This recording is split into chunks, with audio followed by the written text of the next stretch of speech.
òun tún rédíò owó ti àti pé òun tún ti ẹfẹ̀ lẹ́sà mẹ́mọ́ sùn lẹ́ka jáde lọ òun tún ẹfẹ̀ lọ́gbọ̀n ṣe. Yat sínú ọ̀nà Islam ọ̀dọ́ pọ̀ sí àrùkọ ilé pẹ̀rẹ́. Orúkọ tèmi ni tí ayé mọ̀ mí sí Ustaz Jamiu Adegunwa Labaika the Christ. Labaika the Christ. Christ bẹ́ẹ̀. Kí ni túmọ̀ Labaika the Christ? Yá kí tó sọ túmọ̀ ẹ̀ kí ọwọ́ sọ ìpìlẹ̀ ká tó sọ túmọ̀ nọ́mbà gbogbo ẹni tó ń wí Labaika ni mo jẹ́ pé mo jẹ́ pé ẹ̀dẹ̀ mi tàbá lọ wà ní Aram tàbá kọ́ àwọn tàbá sọ pé Labaika Allahumma Labaika Labaika la sharika laka Labaika innal hamda wa ni'mata laka wal mulk la sharika lak. So àwọn wà lọ́rọ̀ àfáà ní 1998 èmi Adébọ̀wálé Abdulateef Adébọ̀wálé ọlọ́mọ àfọwọ́kẹ́ kúrò náà kan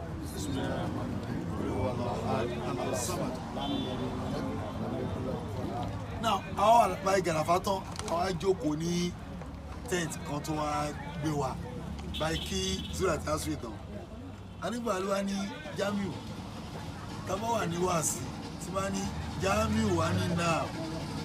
nígbà tó wá dàlá jì í sí kí ló máa ń jẹ́ ìbá ti pẹ́ wọ́n wà ní Jamiu ọkọ̀ ní Labaika kí Labaika ṣe wọlé nìyẹn. Àwọn ni wọ́n sọ ní Labaika. Ó jáde nígbà tó béèrè lọ́wọ́ mi get ó ní òkè tí máa pè é sí Jamiu tẹ́lẹ̀tẹ́lẹ̀ náà ni máa ń sọ ó lọ sí wádà láìjì yìí sí tó máa pè é lórí iṣẹ́ kí ló máa dáhùn mọ́ pé Labaika ní ẹ̀ṣẹ̀ wọlé nìyẹn náà pẹ̀ tí anígbàdé wa kú wá síta ṣe bí a bí oṣù mẹ́fà létà mo kàn wá ńlá wá sìn mo wá ń tírìtì Tani aṣòlì sí Kristi tọ́mìkì ní gẹ́rọ lọ́wọ́ nìyẹn who is an Antichrist so èmi wọ́n bá dá iye kan ṣe wọ́n tí wọ́n sì bá wo àwọn èèyàn lára wọ́n máa mú fún wọn ẹ̀rọ wọn sọ pé Labaika the Christ lójú aago kọ́ra mi mẹ́rin ẹ̀ dàárọ̀ yìí Allahu Akbar. dàárọ̀ mẹ́rin ẹ̀ Labaika the Christ kẹ̀ pé di general name nìyẹn wọ́n yẹ sí Labaika the Christ ẹ̀ dàárọ̀ yìí. Lánàá ni ọkọ̀ ṣẹlẹ̀ ní kóòtù. Wàhálà tó wà láàrin àríkè sọ pé ọ̀rọ̀ tó wà láàrin àti olórí ìjọ Akájí torí wọ́n ti sọ ọ̀rọ̀ yẹn kò ní rí light of the day wọ́n máa padà dànù ni wọ́n padà ṣe bákan ni ṣùgbọ́n ilé ẹjọ́ sọ pé ẹlẹ́tọ̀ọ́ ní pé ẹ̀tọ́ wà lórí ọ̀rọ̀ yẹn kí wọ́n gbọ́ that aspect or that new development ojú ò lè fi wò bó ló ṣe rí lára yín. ṣe rí alhamdulilayi rabbil alamin aláwọ̀kọ́ ni pé kéèsì ò bà mí lérò láti bẹ̀rẹ̀ ní tí mo kàn ní pé àbòsí pọ̀ lọ́wọ́ àwọn èèyàn wa ṣé ìlú táwọn ló máa tún Nàìjíríà tó tó ó dẹ̀ máa tó láì Tinubu máa tó torí pé àwọn changes kọ̀ọ̀kan ń ṣẹlẹ̀ láyé Tinubu yìí táàrí kó ẹ pé ìgbà ayé Tinubu yìí la gbé kéèsì ẹ̀ wọlé àti bá débi kan àti bá débi tó lápẹẹrẹ wọ́n tó ní pé ìjọba tó kọjá wọ́n ṣe lò ó ṣe mọ̀ pé tí kankan bá wá ń sìn wà léèyàn tí ẹ ń jọba ẹ get tí ẹ bá lọ àwọn èèyàn tí ẹ máa kú ò àwọn tẹlifíà tó bọ́ ọbẹ̀ Yorùbá ní àfihàn sọ̀rọ̀ ohun gbogbo lónìí èèyàn la fi sọ̀rọ̀ èèyàn ni ọlọ́run èèyàn tẹ́yìn ń lò àbí àwọn tọ́lọ́ ní kí wọ́n mú òótọ́. òun náà mo sọ pé èèyàn tí ṣẹ́rí alákọ̀ọ́ ni pé tẹ bá wọ́ ṣèmi dáadáa máa sọ kíní kan téèyàn bá láìkì ẹni Ọlọ́run ẹni tó bá fẹ́ràn yín ẹni Ọlọ́run torí pé èmi ìṣòro bá lò èmi ò sí ní àbòsí tẹ́ni bá gbé kí bẹ́ẹ̀ yẹ sí sẹ́kẹ̀tì mi ń sìn tó bá ṣẹ̀ máa bá sòótọ́ ọ̀rọ̀ tí ò bá gbọ́ a máa yà fúnra wa ni kò wá ní ká má tún padà ṣọ̀rẹ́ tó bá ti change o èmi ò jàjà díjú mi è gbé kòtò ọ̀tá mi jìn máa ń fi àyè lẹ̀ pé ó lè change lọ́la mi jàjà díjú rí náà ṣé wá rí èjì òṣùwọ̀n sọ́gbà yẹn pé òun fún 48 hours kí n lọ fi withdraw nǹkan kan ló ti ṣe ń gbà yẹn táṣírí ẹ̀ tún sí mi lọ́wọ́ èmi ẹ̀ sọ́kùn máa ṣe fídíò yẹn anyway but torí pé gbójúlé nǹkan kan tó ti ṣe tó ti lọ gba bench warrant lórí kéèsì tí ò ní mímì dàárọ̀ yìí mo ṣe retí kí wọ́n bá mi lè ní kí wọ́n sábà mi pé mo ní case nílọrin mo ṣe retí ẹ̀ dàárọ̀ yìí ní sí ìgbà sábà dàárọ̀ yìí o ó dẹ̀ ti gba bench warrant lẹ́mi lórí already bọ́ ẹ ṣe ní 2022 tí wọ́n bọ̀ sí ilé mi mo tún retí wọn ní eléyìí náà kọ́ máa kóra wọn bọ̀ wọ́n á fi ìgbà tó wọ́n sàmì hàn mí torí pé mi ò jà fún ti last one yẹn náà tí wọ́n gbé wíṣẹ́ pé àti jẹ lọ fún yẹn wọ́n ọ̀dẹ jẹ lọ o ó yìn lóòdù ni o pẹ̀tẹ́ iṣẹ́ ẹ̀ jẹ lọ ó yìn lóòdù o ọlọ́wà láwọn lò ṣé ti jẹ lọ. ọ̀rọ̀ tí ẹ̀ ń sọ ó yé àwọn kan tó mọ wúlẹ̀wúlẹ̀ ọ̀rọ̀ yìí tó máa fi ń bọ̀ ṣùgbọ́n ọ̀pọ̀lọpọ̀ ni kò yé kí ló ṣẹlẹ̀ gangan. ẹ ṣe rí tẹ́lẹ̀ kan bá ní kò yé òun á jẹ́ pé òun tó ń wò sí social media tí wọ́n bá wo Facebook tó wo YouTube ó máa yé wọn dáadáa wọ́n ti ẹja gbé báyìí tó rọrọ̀ yẹn pọ̀ gan-an mo lè ṣe lọ́bì kan ọ̀rọ̀ yẹn pọ̀ mo lè ṣe ní wàásù lálẹ́ ìfẹ́ kó ẹgbẹ́ mo máa ń jò wọ́n ni ìfẹ́ kó tí ì lọ́ bá ń bá ń kí tó dorí séyìn lálẹ́ ó lọ ní pé ní 2021 nísìnyí yẹn ṣẹlẹ̀ sí yẹn pọ̀ ẹnìkan ló impersonate mi mo lè máa sọ wọn pé ẹlẹ́gbẹ̀rẹ̀ ìpanúgbà ẹ̀ náà tẹ́tí wá wà current pé gbogbo bẹ́ẹ̀ ṣe gbá géèmù yẹn ni mo mọ̀ tó dẹ̀ yé mi ẹ bọ́ọ̀ta Jamiu má bínú a ṣe mistake ni ló bá tán. impersonation ló bí eléyìí. òun ló bí ọsẹ bá ń tẹ̀ ok nísìn Yusuff Adepoju ẹni ẹ gba 300,000 lọ́wọ́ ẹ̀ ó lu jìbìtì ó dẹ̀ rán ẹni ẹ̀wọ̀n ọdún kan ẹ tún wá bẹ̀ mí lórúkọ ẹ jẹ́ the same person ìwọ wá gbé sábẹ́ pé kó má lọ jẹ́jọ́ tèmi no ẹ wí injustice mo dẹ̀ lókè tó wáyé gbé 200,000 tó gbá ẹ lónú ẹ èmi á fún 200,000 yẹn release ẹ fẹ́ mi. kó wá sọ bọ́ọ̀lù sí jẹ́ gan. ẹ ò kémi fún 200,000 tó lọ fi ẹ̀wọ̀n yẹn èmi á sanwó àfún Yusuff 300,000 naira rí bá ń gbé ẹni tí ó bà mí lórúkọ jẹ́ káàdì máa yanjú ẹ lọ ó lè gbé sábẹ́ ọ̀gá kémi dákẹ́ ó tún wá ń lo àwọn kéèsì tá a ti ṣe tipẹ́ tó ti kọjá ó tún gbé ìdí against me again kí lè bá jáwọ́ ṣé tó máa ń dùn mí ni pé àwọn èèyàn mọ bí wọ́n dẹ̀ mọ́ máa ń ṣàbòsí ni ìbéèrè tí mo béèrè ni pé gbogbo kéèsì yìí sùn gbé kò mí nísìn kí ni genesis ẹ̀ kí ni mo ṣe ẹ̀dẹ́mú kéèsì kí ni mo ṣe n fẹ́ pọ́n tí mo ṣe ṣe mi tóbi náà ni pé mo wá di ẹni tó rán captain iṣẹ́ ó dẹ̀ ló mọ̀ ń pa ẹ̀ fine tí captain ẹ̀kọ́ lọ jẹ́jọ́ ó wá tọ́jú ẹ̀ ó wá ní kí ni tún bọ́ ọ̀ta kí wọ́n apologize fún ẹ on what account no lórí kíni bí akọ̀bọ̀láyà lè lórí fún mo ní tó ń bè lọ́wọ́ ènìyàn o ṣé fídíò tó ṣe last yẹn tó lọ fún mi 48 hours yẹn mo mọ tó ṣe ó tún wá ṣe ní ọ̀fíìsẹ̀ǹt pé òun ti kìlọ̀ fún mi tẹ́lẹ̀ omi ò gbọ́ o but òun sọ fún mi pé tí January 25 bá máa fi dé kéèsì yẹn máa kú àwọn máa sín ṣẹ́jọ́ tó sọ̀rọ̀ yẹn mo kàn rẹ́rìn ni nípa mílẹ̀ ni pé èmi mọ géèmù tó ti gbálẹ̀ already pépà yẹn ti wà lọ́wọ́ mi mo kàn rẹ́rìn ni mo mọ̀ pé kò ní mímì torí tí ò possible ló fẹ́ dáwọ́lé báwo ni kéèsì táwọn DPP ń ṣe lọ́lọ́pàá ṣe máa lọ withdraw ẹ̀ mo wá gbọ́ dé òun tó ṣe lánàá tó ní torí pé adájọ́ ń ṣẹ̀dí irọ́ ló ń pa Adébọ̀ irọ́ ló ń pa wọ́n náà mọ̀ wàhálà irọ́ ló ń pa. sà tábà wo Adépọ̀jù àti ẹ̀yin jihad kan ní ẹgbẹ́ dání ìrìn yìí sì fẹ́ jọra torí comparative náà ń ṣe ònìyàn náà ń ṣe ìrẹ́pọ̀ ní mùsùlùmí àbí ní àwùjọ mùsùlùmí ni wọ́n ń retí lọ́tọ̀ lẹ́yìn méjì báwo lọ́ọ́ ṣe wá rí báyìí. ṣe rí mo fọ́lọ́ tó láì ń búra mo fi tí wọ́n fi ń búra tó wọ́n fi ń jẹ èèyàn yà lórí irọ́ mo fi búra tó bá jẹ́ pé kò fi dídà tèmi èmi àti òní ní problem òun kò ní problem pẹ̀lú mi torí mọ́sọ́fẹ́nì kan lánàá àbíjẹta àtọ́ pè wọ́n ní kí n ju kéèsì captain yìí lẹ̀ kò ná mi ní 1 naira torí pé ọlọ́run kẹ́ mi débi pé àwọn tó ń bá mi ṣe wọ́n trust mi dojú gẹ́ pé mi lè dá wọn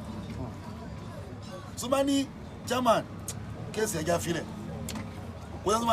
sẹ́ni tó máa gbójú ẹ̀ ń pé alàbájá kí ló ṣe lè fún kò sínú gbogbo àwọn tó ń sọpọ̀ sí mi but ó léwu fèmí ẹ̀rọ kò affect àwọn èmi ni mo lọ Ọ̀yọ́ tí mo tọ̀yọ́ bọ̀ èmi lọ̀rọ̀ yé èmi dẹ̀ mú àánú odò tí mo mọrú ẹja tó wà ní odò so kémi sọ pé mi ìṣe mọ́ yẹn ó léwu fèmí ó máa dàbí ọ̀rọ̀ Ali àti Màáwíyà ni gbogbo ọtọ́rọ̀ yẹn wọ́n máa ní Ali sọ̀rọ̀ pé Ali jágbàgbé tó wà nílẹ̀ yìí Màáwíyà jágbàgbé bọ́rọ̀ èmi àti onígbà ìṣèrí lọ́wọ́ yìí nìyẹn o èmi ní Ali òní Màáwíyà tí n bá jáwọ́ pẹ́rẹ́ ikú pa mi torí pé ẹ̀yin ẹ̀ wò lérí tó lé gbé tí ó máa da kéèsì yẹn nù ó mọ̀ pé plan mi ti wà nílẹ̀ fún mi nìyẹn ìjọ́ tọ́lẹ̀ mi kan gbọ́ ìyẹn tí wọ́n bá mi sọ̀rọ̀ pé Jamiu gbàgbé wọn yẹn òun mi kí n gbàgbé ẹ̀ ẹ̀rú adípọ̀jù ń bà mí ní tó tún ní lọ́wọ́ ìmọ̀ tó tún ní lọ́wọ́ tó lè gbé jáde ó dẹ̀ ti plan already sílẹ̀ ó ti plan season 2 already sílẹ̀ kọ́wọ́ kí mo ti mọ̀ bọ́wọ̀n invite mi o torí mi mọ ohun tí mo ṣe tọ́wọ́n invite mi lọ season 2 pé kí wọ́n á kọ segment on what account bọ́ torí kéèsì àánú yẹn tó já torí àwọn sí nǹkan fẹ́ ṣẹlẹ̀ kóòtù lánàá èmi rẹ̀ kó máa ṣẹlẹ̀ èmi náà ti prepare alẹ́ already gbogbo ọkùnrin ní kó máa da kéèsì yẹn nù èmi náà ti wá pay alternative pé tó bá jó òrìn débẹ̀ lóòótọ́ o òrìn pin o alternative mi ti máa wà èmi náà ti àrímọ̀ mo ṣe máa kó o mẹ́rin already but bí kéèsì yẹn ṣe já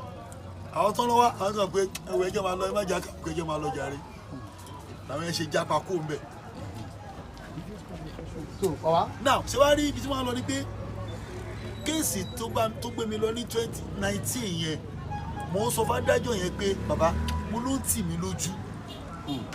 pé èmi àtàdépọ̀jù lájúmọ̀ àwọn kóòtù lórí kíni ṣé lórí Jésù wí Ọlọ́run wí mo ní kan mi wà lábẹ́ mo ní bá mi bẹ̀ tó bá fẹ́ máa ṣe fún mo dẹ̀ ń tẹnu mọ́ adájọ́ ní mi ìṣẹ́jọ́ mo wà láì mi ìṣẹ́jọ́ adájọ́ ní mo ní kéèsì mo ní mọ́mọ́ mo ní mo mi ìṣẹ́jọ́ torí ọ́díò táwọn ọmọ ẹ̀ ṣe pọ̀fìdá wà sí mi ró wà lọ́wọ́ mi tọ́jọ́ ń blame ara wọn kíkọ̀ tẹ́ndà yẹn lásán ó kílẹ̀ fún àwọn ọ̀dọ́ wà sí mi rí bọ́ mo ní mi ò ní ìdíẹ̀ ẹ bá mi bẹ̀ tó bá fẹ́ máa ṣe fún ẹlẹ́yìn sọ pé òkè tó bá jẹ́ bẹ́ẹ̀ mo fẹ́ kémi lọ ilé wọn kí n lọ bẹ dáàdì ẹ̀ which I did mo kó lọ ní láago 6 rọ̀lẹ́ mo dé Ìlògùn ní aago 9 alẹ́ pẹ̀lú òjò mo dẹ̀ débẹ̀ dáadáa nílẹ̀ báńkì tí mo kọ́ ní kí n get out mo dé kò ní 3 a.m. káláfíà lè jọba dẹ́nsà ká má fi gba àsìkò yín fracas láàrin ẹ̀yin tẹ́jọ́ ní mímọ̀ láàrin. èmi ò bá ń ṣe fracas o. ok àìgbọ́ ẹni yé. ẹ bá gbé no ṣe rí tó bá di word fracas ẹ tí ò ní content ló ṣe fracas. tó kọ sáà ń jà lásán. èmi ní content náà mo ní tóbi tí mo máa ń treat ikú mo ń treat láti party 1 to 9 to 10 yìí. ó dẹ̀ lọ 15 ṣé màá ráyè pé ẹnìkan búra gbájà màá dá sọ̀rọ̀ ẹnìkan búra wọn ẹgbọ́n èmi ò ń ṣe mọ̀. èyí tó wà nílẹ̀ sà kí la lè fi pẹ̀tù sí àlàáfíà lè jọba. ṣe rí ẹni kí Yusuff Adepoju lọ jáwọ́ tó bá ti túbá lórí àwọn iṣẹ́ tó ń ṣe yẹn wà láàláfíà máa jọba tó bá ti jáwọ́ wà láàláfíà máa jọba bọ́ tóun bá ti gbẹ̀mí ò nígbà mi nígbà kí irú tó ṣẹlẹ̀ sí àìlè kó ṣẹlẹ̀ sí mi. Alhaji Lateef Adébọ̀wálé tí ẹjọ́ bẹ̀rẹ̀ gbogbo ẹ̀ ń gbà yẹn kí lè mí ìsìnkú àbáyé. ṣe rí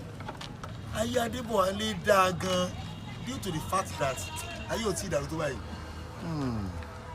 dóò olóòrò àwọn challenges kankan o gbọ̀ngàn tó tèmi kódà láàárọ̀ ìkọ̀rọ̀ tẹ́ bí mi láàárọ̀ yìí nígbà tí mo fẹ́ múra jímọ̀ mo wà ń balùwẹ̀ mo kàn kí ni kò wá sí mi lẹ́nu bíà irú ayé ò làwọn ń lò yìí máa ní Adébọ̀wálé ò rí wo wà láti mo rí tó báyìí kẹ̀ máa rántí pé gẹ́gẹ́ bí ọ̀rọ̀ àwọn bàbá ó fẹ́ pẹ́ láyé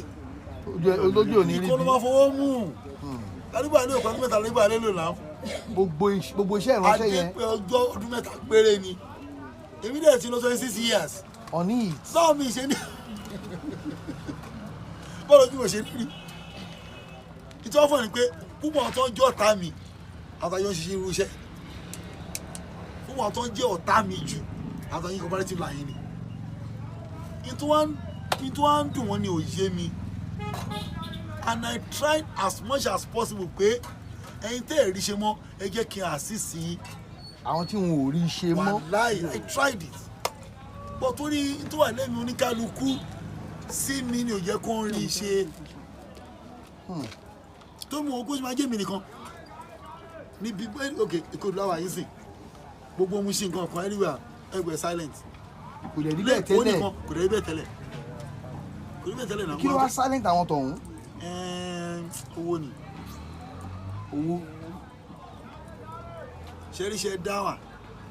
mi sọ àwọn tó yẹ crusade o iṣẹ́ dáwà. àwọn tó ń pè kò sójú ọ̀nà ọlọ́run. crusade ọ̀tọ̀ dáwà ọ̀tọ̀ crusade ká wà nínú ọgbà ká máa kéde máa sọ tiẹ̀ bó ti wá pé dáwà ni orí títì lẹ gbọ́dọ̀ wà táwọn aráalé wọn máa gbọ́n tí ẹ̀wọ̀n ń sọ. ẹjọ́ tó bá wà bí ń sìn tó bá tó wá sí síbí tó di àdúgbò tẹ̀ tún lélẹ̀ àwọn lọ sórí fíòdì ẹjọ́ kí sẹ́mi ló fẹ́ wá sọ́dọ̀ wa ṣàfẹ́ ṣe mọ̀lúdì yìí àwọn fẹ́ ṣe làátò kọ̀dírì kírísítẹ̀n la fẹ́ bá sọ̀rọ̀ náà sàmàlà kó kírísítẹ̀n wà ládùúgbò ní ilé wọn pé má bọ̀ o bó tó yẹ pé àdúgbò wọn lẹ́wà lọ́lọ́gbọ́n tó yóò sórí iṣẹ́ àná wọn á máa gbọ́ ní ilé wọn ní choice mẹ́sẹ̀gì la fẹ́ lò kò ń ṣe kákan kóra ajọ sínú ọgbà so wọn wá lè rí dáwà torí pé dáwà ó ń tẹ̀sí ìnáwó káfí bí panú àìmọye ìgbà la máa mu gàrí nìkan tí ò ní sí ṣúgà mẹ́ ok ẹ̀wẹ̀ tá à ń ṣe lọ́nkò dùn yìí tí bá ṣe ọlọ́run àtọ́lá àwọn èèyàn owó tá à ná ló ní ọ̀sọ̀ọ̀sẹ̀ 150,000 naira ni tá à lè wá kọ́ bọ̀ lọ anybody máa irú mọ́tò eléyìí sìn ìgbà tí wọ́n mọ orí 20,000 sí tàwọn engineer 20,000 èyí tí wọ́n gbọ́dọ̀ rà 20,000 owó mọ́ epo nìkan 60,000 nìyẹn lọ́sẹ̀ kan mọ́tò oníṣẹ́ 20,000 owó epo owó àwọn bọ́ìsì tó máa fi jẹun 10,000 ní mo ti fọ́n kan lánàá èyí tí yóò fi nọ́ọ̀tì ọ̀dọ̀ adé nìkan ọ̀dọ̀ mi sọ àràdé sí òun ló ń bọ̀ wá látàlẹ́ àná ìṣúná lérò mú. òun ló ń bọ̀ látàlẹ́ àná ọlọ́mọ àṣírà fún àdúgbò òun ló ń bọ̀ látàlẹ́ àná wọ́n tún ti ń ṣe láti ilé ìwà sí tí wọ́n kí tá à ń dé sí ni ohun ìnáwó ẹ̀rùn nínú máa wà a máa rí epo a máa jẹun torí ìkòrúlẹ̀ wà báyìí ẹ̀rẹ̀ wa lọ́jọ́ mélòó báyìí. a máa lo ọ̀sẹ̀ mẹ́sàn-án. káwọn èèyàn lè wá jọ yín ni àwọn tó ń gbọ́ tó ń wọ̀ káàkiri. àkórà lálẹ́ ní alẹ́ ìyá wa ní ẹlẹ́pẹ̀ lálẹ́ ìbáyìí. lálẹ́ yìí lọ́la mọ́júmọ́ ọ̀túnla ibẹ̀ náà la máa wà tàbá kú omi àtúnlọ bòmí inú kò dùn iná fún mi àwọn ògìjó. fọ́sẹ̀ mẹ́sàn-án. fọ́sẹ̀ mẹ́sàn-án. ní abẹ́ wọnú àwẹ̀. ó máa parí sí ọ̀sẹ̀ kan sáwẹ̀ tó bá tún á parí à ń lọ sí atan wọ́n pẹ̀lú yẹn ní ọ̀lẹ́yọ̀ àbí kí ló ń gbé yẹn náà. ọ̀rẹ́yọ̀ ni bí owó dé. ọ̀rẹ́yọ̀ àmì kátó dówó dé. kátó dówó dé lọ́nà gbẹ̀sà lọ́hùn. ìgbà láti máa ṣe 3 days àwọn fi bọ́ sínú àwẹ̀ báyìí máa ń ṣe ní every week. ẹ jọ tó bá yẹ pé bá ń bí làwọn èèyàn sọ máa gbọ́ wá sí mọ́ ayé ò gbọ́ wá sí mọ́ o wọn ò gbà mọ́ rárá. àtijọ́ pàpà. àjọba o